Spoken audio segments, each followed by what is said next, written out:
आदरणीय माननीय बाबू श्री कमलू सिंह जी सुधा दुकान आंध्रापुर चौक। हेलो भैया हमारे 100 रुपए दिले बनी भगवान के शुभ विवाह में हालत कमरे लेकर राम जी के भगवान राम जी के सीता जी के साथ में 4 प्रकार के शादी भइल बा। 4 प्रकार से चारों विवाह के नाम रामायण में लिखल बा। लौकिक विवाह, गंधर्व विवाह, स्वयंवर विवाह और वैदिक विवाह, चारों सुनाए भाई। सीता जी गिरिजा माई के मंदिर में से राम लक्ष्मण के लगे फुलवारी में होता है। भगवान राम जब सीता जी के देखनी हा तो गोस्वामी जी लिखत नहीं का लिखत नहीं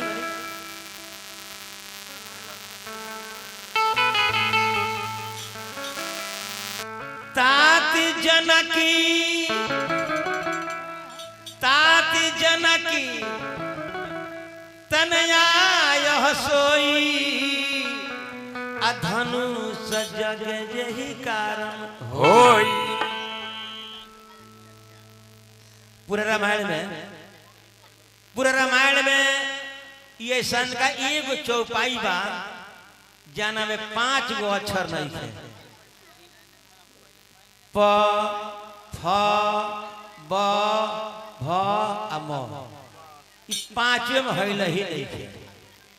तात जनक तनयाय सोई अधनुष जग जही कारण होई। ई जनक जी की बेटी सीता है। ई जनक जी के बेटी सीता है। जे भगवान शिव के धनुष के तुड़ी उ नहीं सही कर विवाह हुई। राम के सीता के नैन में नैन मिला। राम के सीता के नैन में नैन मिलल। यहाँ के पपनी के हिला के पपनी के हिला सीता जी के बाबा हो इनका नाम नीमी हो। राम सीता के नयन में नयन मिल गई तो नीमी राजा यहाँ के पपनी पर लाजे फारका हट के खड़ा हो गए कि खानदान की इज्जत हो। तो राम सीता के नयन में नयन मिल गए, दिल में दिल, मन में मन, एक विवाह हो गए। और सीता जी दोबारा गिरिजा माई के पूजा करते रहे। कैसे हो यहाँ रखो बैठो पूजा करो। पनती मारी पनती मार के बैठिए बढ़िया से बैठिए। अच्छा देखिए हाथ जोड़ा हाथ जोड़िए। आदरणीय माननीय श्री सुधीर बाबू किराना स्टोर भगवान के शुभ विवाह में 100 रुपए दिले बानी। चरण के गोड़ लागे तनी। हर हर महादेव। यहाँ एगो सोहर के भाव सोहर मल्लिकार बड़ा श्रद्धा से सोहर हम गावत नहीं चाहिए। है बाप चाचा भैया भाई भतीजा है जितना महतारी बहन बेटी बैठल बालो, कोई हमारा घर के कोई बाप है, कोई भाई है, कोई माई है, कोई बहन है, कोई बेटी है, अपन परिवार होते जाइए। ऐसे हम कहीं ना अश्लील गोले बनी ना कहीं लगाई जरा श्रद्धा हुई सुहर में भाग ली। पहिला मानसिया मांगली से हो विधना पूरा गईले से हो विधना पूरा गईले हो ललना।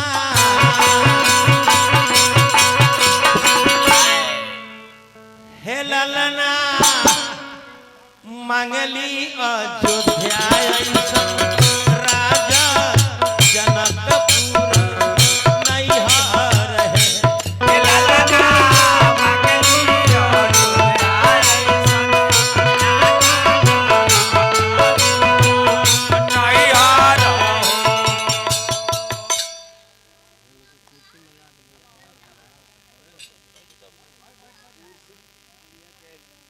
जय Mata Di, Jai Mata Di fast food centre Panapur station proprietor Mithilesh Kumar Thakur के तरफ से ये पुरस्कार बा 100 रुपया हार्दिक अभिनंदन। सोहर पहिला मांगना सिया मांगली से हो विधाना पूरा कइले से हो विधाना पूरा कइले हो ललना हे ललना मांगली अयोध्या ऐसा राजा जनकपुर नैहर हे ललना मांगली अयोध्या ससुरा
दूसर का वरदान सीता जी का मंगली दूसरे मांगना सिया मांगली से हो विधाना पूरा कइले से हो विधाना पूरा कइले हो ललना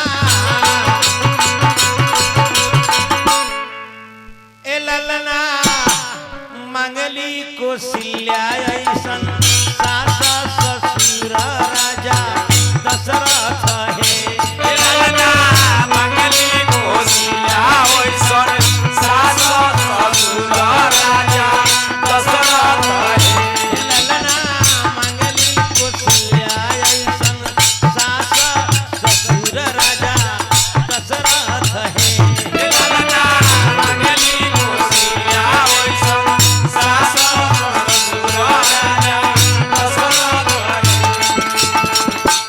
तीसर का वरदान सीता जी का मंगतरी तनी गौर से सुने तीसरे मांगना सिया मांगली से हो विधाना पूरा कइले से हो विधाना पूरा कइले हो ललना ए ललना पुरुष मांगेली भागा वाना देवर बबुआ लक्ष्मण है ललना पुरुष मांगेली भागा वाना देवर बबुआ लक्ष्मण है ललना पुरुष मांगेली भागा वाना देवर बबुआ लक्ष्मण है ललना पुरुष मांगेली भागा वाना देवर बबुआ लक्ष्मण है। गिरजा माई भी उठाई ना मेन का वजह है बाक्स में उठाई ना हेलो वाह बहुत सुंदर हाँ भैया देखिए भैया के हम जब समाइल बनी भैया के भाषण सुनते सुनते मियाज हमारे गदगद हो गइल बा आदरणीय माननीय भैया श्री मीडिया प्रभारी जी के तरफ से बहुत रुपया पुरस्कार मिला। हम भगवान से प्रार्थना कर हे भगवान ऐसा आशीर्वाद दी कि सबके दिन दुगुना और रात चौगुना हो। हार्दिक अभिनंदन नमस्कार भैया प्रणाम करते हैं। गिरजा माई मन ही मन वरदान दिले बड़ी सुनहु सिए सत्य शीस हमारी अपूजा ही मनोकामना तुम्हारी। आ सीता जी दोबारा वरदान पाके घरे आई गई। आ राजा जनक जी अपना पुरोहित महाराज के भेज के विश्वामित्र जी के सतानंद जी के राम लक्ष्मण के बुला के जगशाला में सबसे ऊंचा मंच पर बैठौले बनी। वाह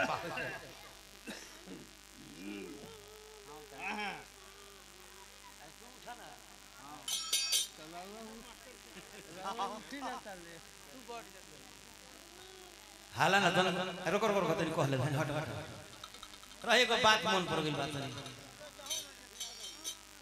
तनी को बात पर ध्यान दे कि चुटकीला हो एगो गांव में एक आदमी रहल उनका नाम का रहा निरुहु।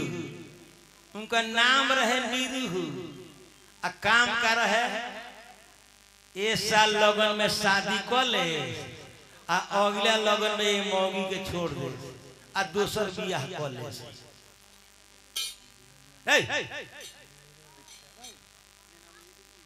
आठ गो बियाह कैले आठ गो आ आठों मौगी के छोड़ दे आ नौवा बियाह जब कैले नौवा बियाह आ नौवा जनाना उनकर घर में अइली तो मौगी से सुना के कहत रहे मौगी से आ गरी मोर नौवेनार आ गली मोर नौवेनार कोई के एगो ना होला ई हमर नौवा बियाह मौगी सुनत रहे तो ऊ कह दिया अरे भाई निरीहु नौवे गो बियाह बैठत रहो। अरे भाई निरीहु ई आज तोरा लेके तेरहु चार क्लास आगे हम चलते ही तरह से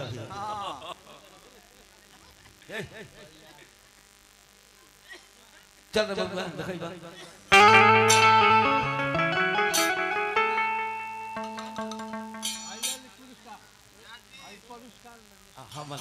हम मलिका श्री आलोक कुमार गैस दुकान। हेलो श्री आलोक कुमार जी गैस दुकान 100 रुपए दे जेकरा श्रद्धा प्रेम हो गेल 150 ते हमें देत रहू त रिचार्ज हो त ठीक रहल ना ठीक रहल हां चलो वीर व धनुष के उठावत राजा जनक जी अपना प्रतिज्ञा के ऐलान कर दिले बने अब वीर व धनुष उठा रहल कैसे हो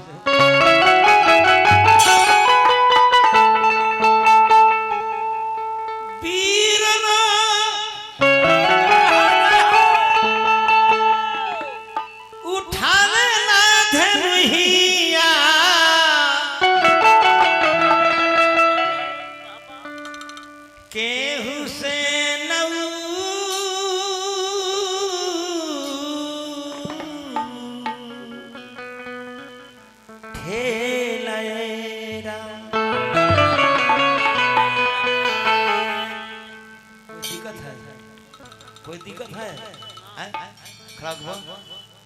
इधर आइए रोको भैया बैठिए हाला मत कर लगे आपका नाम बोलिए कस के बोलो लक्ष्मण पापा के नाम बोलिए राजा रसन। अरे हमारे बाबू जुग जुग जिया पास हो गए ये हमरा इंटरव्यू में तू पास हो के फेल हो गो। अरे हमारे बाबू जुग जुग जी आए बढ़िया से बैठे हमारे बाबू एकदम पास बढ़े धन बलिहारी था हमारे बाबू वीरना उठावे ना धनुहिया केहू से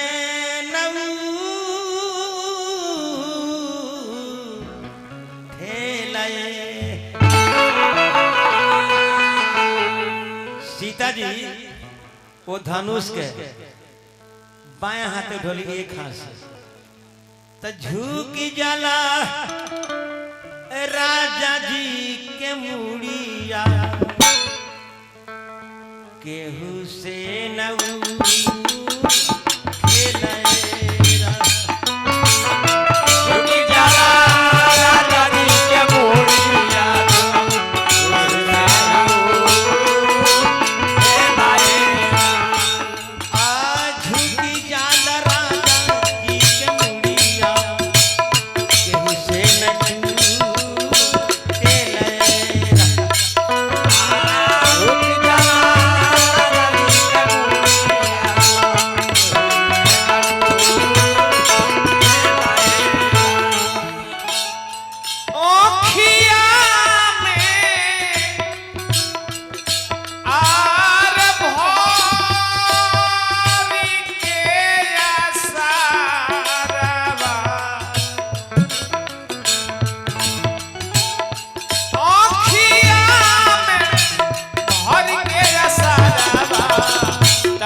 बाड़ी पिया आके होरा तकत बाड़ी पिया आके होरा और सब है लाली रंग चुनरी सब जरा काला नैनन में कजरा प्रीतिया के महाना लाली रंग चुनरी सब जरा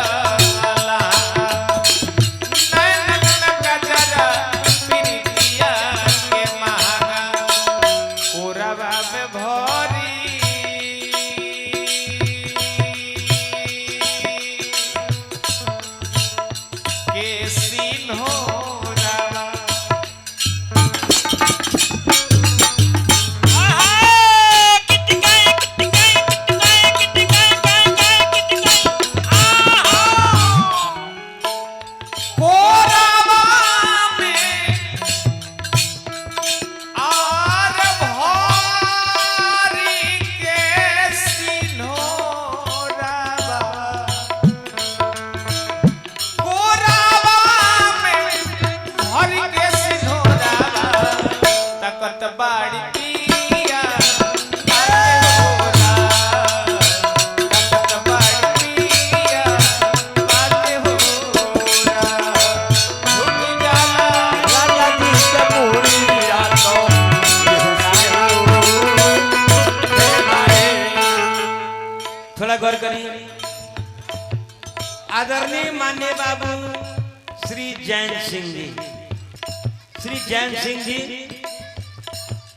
50 में दिल बनी हम गोड़ लगता नहीं गावे रामा शंकर या तो गीतिया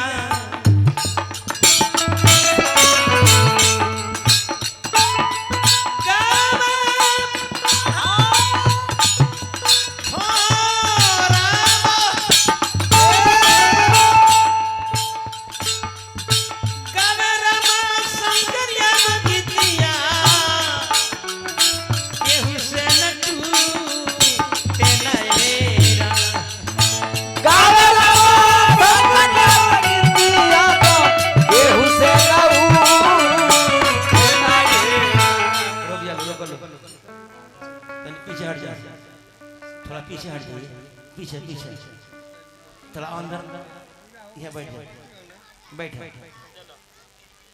लेगा रे हाला बंद करो